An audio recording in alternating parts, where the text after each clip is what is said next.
So today, guys, I'm going to be talking about a sad tragedy that occurred in New York City, specifically in the borough of the Bronx, in a Bronx apartment where there was an actual daycare center that was being operated out of this apartment.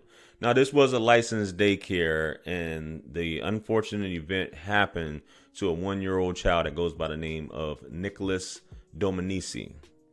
So in this case, this young kid, as well as 3 other kids, inhaled particles of fentanyl, and the 1-year-old child, who I believe it was either his first day or his first week, passed away from inhaling the particles, or what believed was particles of fentanyl. Now, this case in particular, at first, and some people still do believe that this daycare was just a front for this drug operation of fentanyl. And this is just crazy. Now, this daycare center was licensed, as I said before, and it was out of an apartment. And there's this program in New York City where people apply for this program and they can actually run daycare centers out of their apartments. So the name of this daycare center was Divino Nino, and it was ran by Grei Mendez and her husband. Now, Grei, her husband is still currently on the run. Now, Grei actually was renting out a room to the cousin of her husband that goes by the name of Carlisto Brito, who just came from DR, or Dominican Republic. I think he's only been in the States for like a year. He is supposedly, or allegedly, is the one who was selling the fentanyl. They found different presses in the location and things like that. He's supposed to be renting a room from her for $200 a month, but they found 1 kilo of fentanyl in a closet in the hallway. A New York City daycare owner and her cousin charged with murder after police say a 1-year-old boy died and 3 others were sickened after suspected fentanyl poisoning while in her care. Were there opioids in your daycare center? Grei Mendez, the daycare owner, along with Carlisto Brito, face a number of charges, including murder and manslaughter, and the death of 1-year-old Nicholas Dominici, whose distraught father says he just started at the daycare last week. According to court documents, the 2 suspects were running a drug operation from their Bronx apartment. Police in protective suits searching the home Friday night, where they say they found a kilogram of fentanyl along with a kilo press in the closet inside the daycare, another inside Brito's bedroom. Now, what's crazy about this, if you guys don't know about fentanyl is a very potent drug. It's a synthetic opioid that was created in the 50s. Now, this thing is 50 to 100 times stronger than heroin, if you guys didn't know.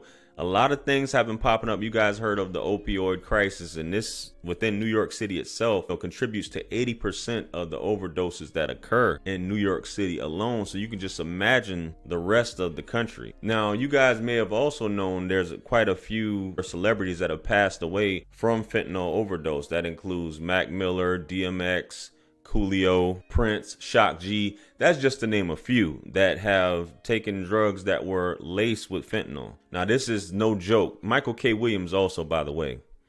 How this all happened, this daycare center has been licensed since January of this year. They recently passed an inspection a couple weeks ago, a surprise inspection. So the kids were sleeping on the mats, and this package of fentanyl was said to be placed under the mats where it was hidden. So one of the kids was unconscious. The 3 other kids were being lethargic. There were 2 2-year-olds and 1 8-month-old. Nicholas Dominici, which was the one who didn't make it, was only 1 year old, as I said before.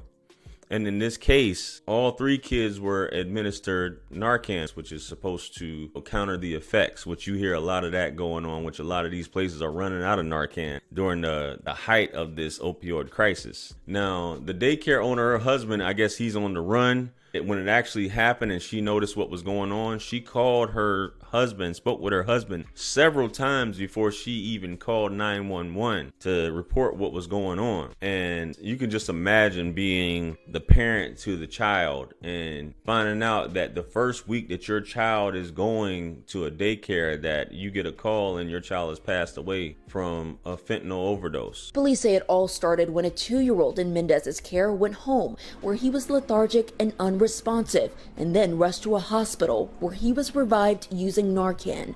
Well, 2 hours later, police rushed to the daycare after a 911 call about a group of unresponsive children. Narcan was administered to all 3 of these children in an attempt to save their lives. Our condolences to you over your loss, Mr. Feliz.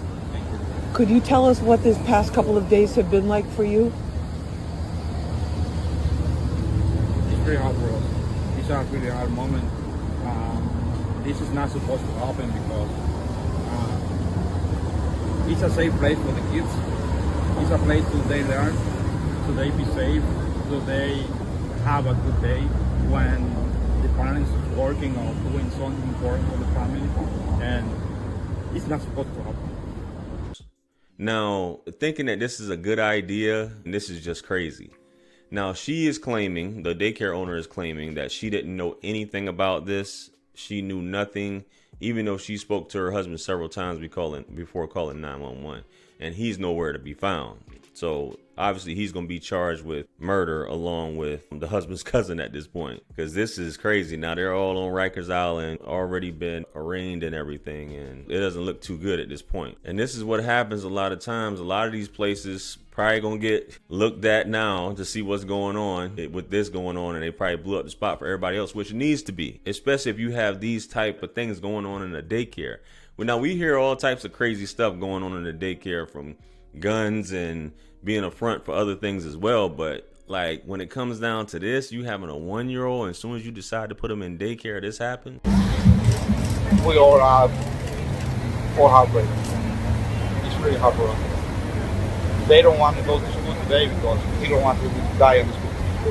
It's really hard. It's not just those kids. It's a lot of things happening in my home. All my 4 kids doesn't want to go to school because they don't want to happen the same thing for them in school.